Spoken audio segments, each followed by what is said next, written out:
Breaking news చూస్తున్నాం. Delhi liquor scam కేసులో మరో కీలక పరిణామం చోటు చేసుకుంది. ఎమ్మెల్సీ కవితను విచారించేందుకు సిబిఐకి అనుమతినిచ్చింది రౌజ్ అవెన్యూ కోర్టు. లిక్కర్ కేసులో కవితను విచారించేందుకు అనుమతి కోరుతూ ఢిల్లీలోని రౌజ్ అవెన్యూ కోర్టులో పిటిషన్ దాఖలు చేసింది సిబిఐ. రిమాండ్లో భాగంగా ప్రస్తుతం కవిత తీహార్ జైలులో ఉన్నారు. కోర్టు అనుమతితో కవితను తీహార్ జైలులోనే విచారించి ఆమె స్టేట్మెంట్ను రికార్డు చేయనున్నారు సిబిఐ అధికారులు.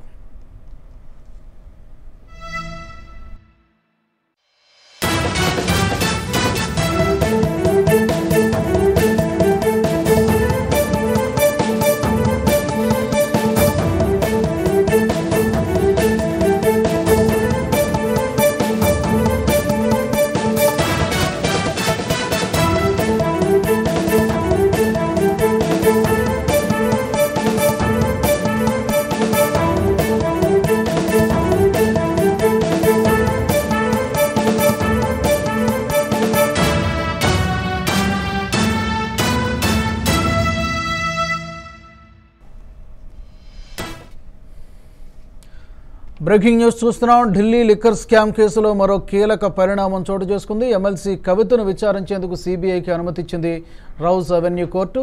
లిక్కర్ కేసులో కవితను విచారించేందుకు అనుమతి కోరుతూ ఢిల్లీలోని రౌజ్ అవెన్యూ కోర్టులో పిటిషన్ దాఖలు చేసింది సిబిఐ.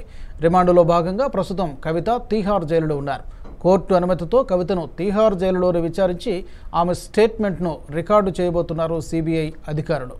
ఇక ఈ అంశానికి సంబంధించి మరింత సమాచారాన్ని విశ్లేషణను మా ఎగ్జిక్యూటివ్ ఎడిటర్ శివప్రసాద్ గారు అందిస్తారు. శివప్రసాద్ గారు, గుడ్ ఈవినింగ్. ఈ తెలంగాణ రాష్ట్రంలోనే కాదు దేశవ్యాప్తంగా సంచలనం సృష్టించింది ఈ ఢిల్లీ లిక్కర్ స్కామ్ అనేది మనకు తెలుసు. ఇప్పుడు ఈడీ అధికారులు ఎలాగ విచారణ చేస్తున్నారు, పర్టికులర్గా ఇప్పుడు సిబిఐకి ఇవ్వడం ద్వారా ఎలాంటి కొత్త విషయాలు బయటకు వచ్చేటువంటి అవకాశం ఉంది? ఇదే అంశానికి సంబంధించి లేకపోతే ప్రత్యేకించి సిబిఐకి అనుమతించడానికి కారణం ఏంటి? దీంట్లో ప్రధానంగా మనం చూసినట్టయితే సిబిఐ గతంలో కూడా నోటీస్ ఇచ్చినప్పుడు నాది కేసు ఆల్రెడీ పెండింగ్ లో ఉంది కాబట్టి కోర్టులో ఉంది కాబట్టి నేను సిబిఐ విచారణకి హాజరు కాను అని కవిత చెప్పినటువంటి అంశం మీకు గుర్తు ఉండే ఉంటుంది. అయితే ఇప్పుడు ఈడీకి సంబంధించినటువంటి విచారణ జరుగుతున్నటువంటి నేపథ్యంలో ఈ అరెస్ట్ కి సంబంధించి లేకపోతే ఈ విచారణకు సంబంధించి కవిత పూర్తిగా స్పందించట్లేదు అనేది దీంతో ఒక ప్రధానమైనటువంటి అంశం. కవిత ఏమీ మాట్లాడట్లేదు, విషయాలన్నీ కూడా ఏమీ చెప్పడం లేదు. పైగా ఆమె తన వద్ద ఉన్నటువంటి కమ్యూనికేషన్ పరికరాలు ఏమైతే ఉన్నాయో వాటన్నిటి కూడా పూర్తిగా ధ్వంసం చేసింది. వాటిని ట్రై చేసినప్పటికీ కూడా ఫారెన్సిక్ డిపార్ట్మెంట్ ట్రై చేసినప్పటికీ కూడా వాటిని ఏమీ కూడా డికోడ్ చేయడం కానీ లేదా వాటికి సమాచారాన్ని సేకరించడం కానీ సాధ్యపడటం లేదనేటటువంటి పరిస్థితిలో ఈడీ కానీ సిబిఐ కానీ మరిన్ని కొత్త సాక్ష్యాలు అంటే వేరే వాళ్ళ ద్వారా సంపాదించే సాక్ష్యాల కోసం ప్రయత్నిస్తున్నటువంటి పరిస్థితి మనకు కనిపిస్తోంది. ముఖ్యంగా ఆడిటర్ గా ఉన్నటువంటి బుచ్చిబాబు ఎవరైతే దీంట్లో అప్రూవర్ గా మారారో ఆ బుచ్చిబాబు ఫోన్ లో ఈ 100 కోట్ల లావాదేవీలకు సంబంధించినటువంటి అంశాలు కానీ లేదా మొట్టమొదట కేజ్రీవాల్ తో ఆప్ పార్టీకి సంబంధించినటువంటి నేతలతో మాట్లాడేటప్పుడు జరిగినటువంటి చాట్ వివరాలు కానీ ఆ తర్వాత సౌత్ గ్రూప్ ఏర్పాటుకు సంబంధించినటువంటి అంశాలు కానీ ఈ సౌత్ గ్రూప్ ఫార్మేషన్ ఎలా జరుగుతుంది ఏంటి వీటికి సంబంధించినటువంటి అంశాలు కానీ ఇవన్నీ కూడా అతని వద్ద ఉన్నటువంటి చాట్ లో ఉన్నట్టుగా సమాచారం తెలుస్తుంది. ఒకవేళ కనుక అదే నిజమైతే అతను అప్రూవర్ గా మారాడు కాబట్టి అతని ఫోన్ లో ఉన్నటువంటి చాట్ మొత్తాన్ని కనుక సిబిఐ కానీ లేదా ఈడీ కానీ దాన్ని కనుక తీసుకోగలిగితే కవిత పూర్తిగా ఈ కేసులో ఫిక్స్ అయిపోయినట్టుగా మనం భావించాల్సినటువంటి పరిస్థితి ఉంటుంది. నిజానికి సోమవారం రోజు కవిత ఇంటీరియం బెయిల్ పిటిషన్ మీద విచారణ జరగాల్సినటువంటి పరిస్థితి ఉంది. కానీ ఆ బెయిల్ పిటిషన్ సోమవారం దాని మీద నిర్ణయం చెప్పేటటువంటి నేపథ్యంలోనే సిబిఐ ఎంటర్ అవ్వడాన్ని మనం గమనించవలసినటువంటి పరిస్థితి ఉంది ఇక్కడ. ఎందుకంటే సిబిఐ ఇప్పుడు ఎంటర్ అయ్యి ఇప్పుడు కోర్టు నుంచి అనుమతి తీసుకుంది, రౌజ్ కోర్టు నుంచి విచారించడానికి ఆ స్టేట్మెంట్ తీసుకోవడానికి కూడా. అందువల్ల ఈ స్టేట్మెంట్ తీసుకునే ప్రయత్నంలో ఆమెను గట్టిగా ప్రశ్నించే అవకాశం కూడా కనిపిస్తూ ఉంది. అనేక రకాలుగా కార్నర్ చేయడం ద్వారా బుచ్చిబాబుకు సంబంధించినటువంటి ఫోన్ లో ఈ రకమైనటువంటి డీటెయిల్స్ ఉన్నాయి, మీకు సంబంధించినటువంటి చార్ట్స్ ఉన్నాయి, ఇవన్నీ ఉన్నాయి కాబట్టి ఖచ్చితంగా మీరు దీంట్లో దోషే, దీని వివరాలు మీరు బయటపెట్టండి, మీ పరికరాలు ఎలక్ట్రానిక్ పరికరాలన్నింటినీ కూడా మీరు ధ్వంసం చేశారు, స్వాధీనం చేయట్లేదు కాబట్టి ఈ రకమైనటువంటి ప్రయత్నంతో మేము దాన్ని సాధించగలిగామనే విషయాన్ని కవిత ముందు పెట్టి ప్రశ్నించే అవకాశం కనిపిస్తోంది. ఆ ప్రశ్నించిన తర్వాత ఆమె నుంచి స్టేట్మెంట్ డీటెయిల్ గా తీసుకుంటారు. ఆ స్టేట్మెంట్ తీసుకున్న తర్వాత అప్పుడు దాన్ని మళ్ళీ కోర్టుకు ప్రొడ్యూస్ చేసేటటువంటి అవకాశం కనిపిస్తోంది. కేవలం 100 కోట్లకు సంబంధించినటువంటి లావాదేవీలు లేకపోతే ఏదైతే డబ్బు మనీ లాండరింగ్ జరిగిందో అది మాత్రమే కాక కొన్ని భూములకు సంబంధించినటువంటి అంశాలు కూడా దీంతో ప్రధానంగా వస్తున్నట్టుగా సమాచారం తెలుస్తుంది. వాటిపై సిబిఐని కూడా ప్రశ్నించే అవకాశం ఉందని చెప్తున్నారు. కేవలం సిబిఐ ఎప్పుడు కూడా ఒక వ్యక్తి అప్రూవర్ గా మారాడు కాబట్టి ఆ అప్రూవర్ గా మారిన వ్యక్తి ఒక్కరు చెప్పినటువంటి మాట మీద ఆధారపడి ఎప్పుడు కూడా సమాచారాన్ని కోర్టులకు చెప్పడం అనేది జరగదు. ఎందుకంటే దానికి కొలాబరేటివ్ గా అవతల మళ్ళీ ఇంకొక సమాచారం కూడా దాన్ని ధృవీకరించాలి. ఆ రకమైనటువంటి ధృవీకరణను తీసుకున్న తర్వాతనే సిబిఐ కానీ ఈడీ కానీ ముందుకెళ్లే అవకాశం ఉంది. కాబట్టి సిబిఐ ఆ దిశగా ముందుకెళ్తుంది.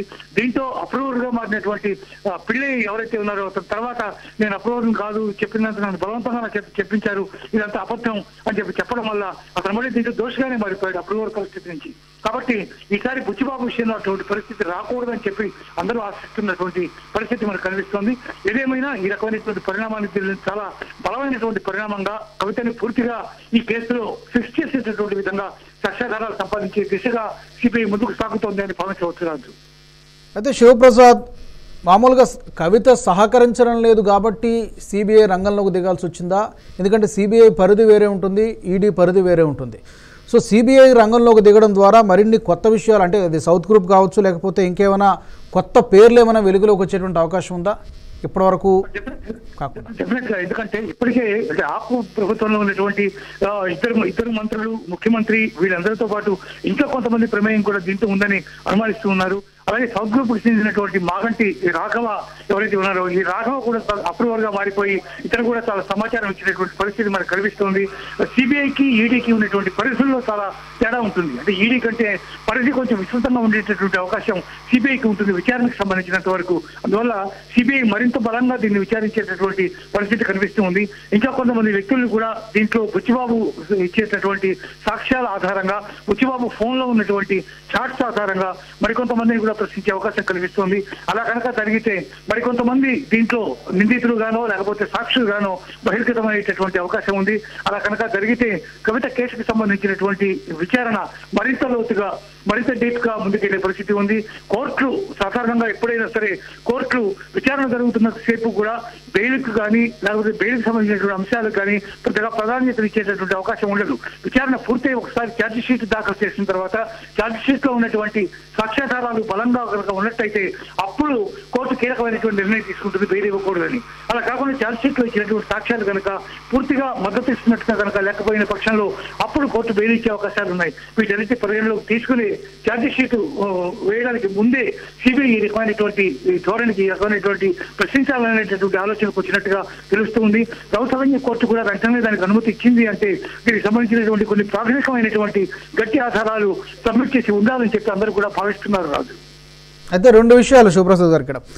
ఒకటి, మనం కవితను అరెస్ట్ చేసినప్పుడే లీగల్ చాలామంది న్యాయ నిపుణులు చెప్పింది ఏంటంటే ఇలాంటి కేసుల్లో బెయిల్ ఇప్పట్లో రాదు, చాలా టైం పడుతుంది అనేటువంటి చెప్పినటువంటి మాట.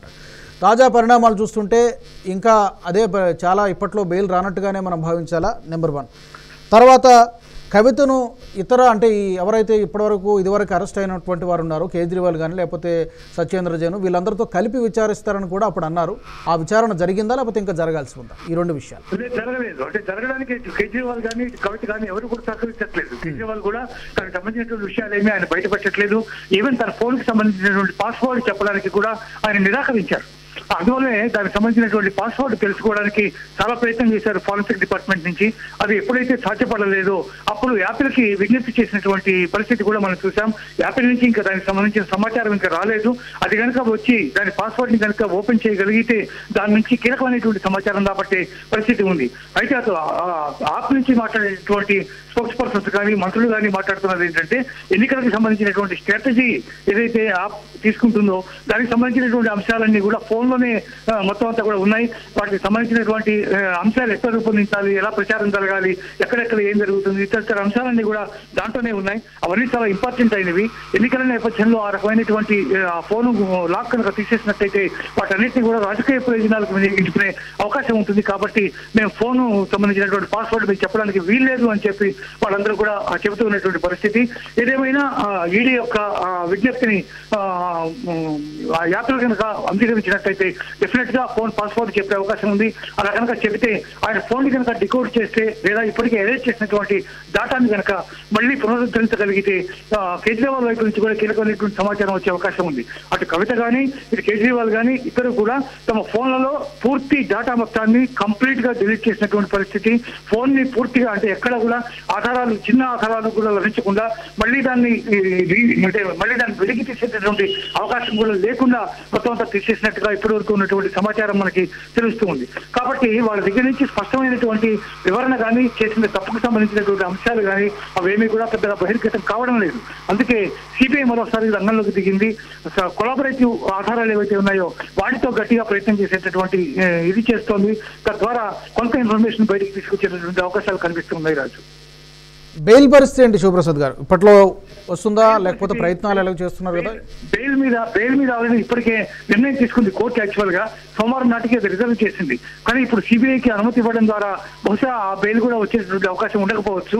అందుకే ఆమె హ్యుమానిటేరియన్ గ్రౌండ్స్ లో వేరే రకంగా బెయిల్ కోసం ప్రయత్నం చేస్తూ ఉన్నారు. అంటే న్యాచురల్ గా నేను దీంట్లో నిర్దోషిని, అందువల్ల నాకు బెయిల్ ఇవ్వాలా వద్దా అనే అంశం మీద మాట్లాడకుండా ఆవిడ నాకు కుమారుడికి పరీక్షలు జరుగుతున్నాయి, చిన్నపిల్లవాడు వాడు, నేను లేకపోతే వాడు మానసికంగా చాలా దిగులు పడతాడు, వాడికి చాలా ఇన్కన్వీనియన్స్ అవుతుంది, వాడి మీద చాలా తీవ్రమైనటువంటి ప్రభావం చూపిస్తుంది, అందువల్ల నాకు బెయిల్ ఇస్తే నేను వాడి ఎగ్జామ్స్ తర్వాత నేను మళ్ళీ సరెండర్ అవుతాను అనేటటువంటి మానవీయ కోణం నుంచి ఆవిడ ప్రయత్నం చేస్తున్నారు. అయితే కోర్టు మొన్న జరిగినటువంటి విచారణలో దాని పరిగణలోకి తీసుకోలేదు. అయితే మరి రేపు తీర్పు చెప్పబోయే ముందు రిజర్వ్ చేసినటువంటి తీర్పులో ఏ రకమైనటువంటి వైఖరి వహిస్తారో చూడవలసినటువంటి పరిస్థితి ఉంది. న్యాయ నిపుణులు చెప్తున్న దాని ప్రకారం అయితే ఆమెకి బెయిల్ వచ్చే అవకాశం కనిపించట్లేదు. Raju, thank you for the update Shivaprasad గారు.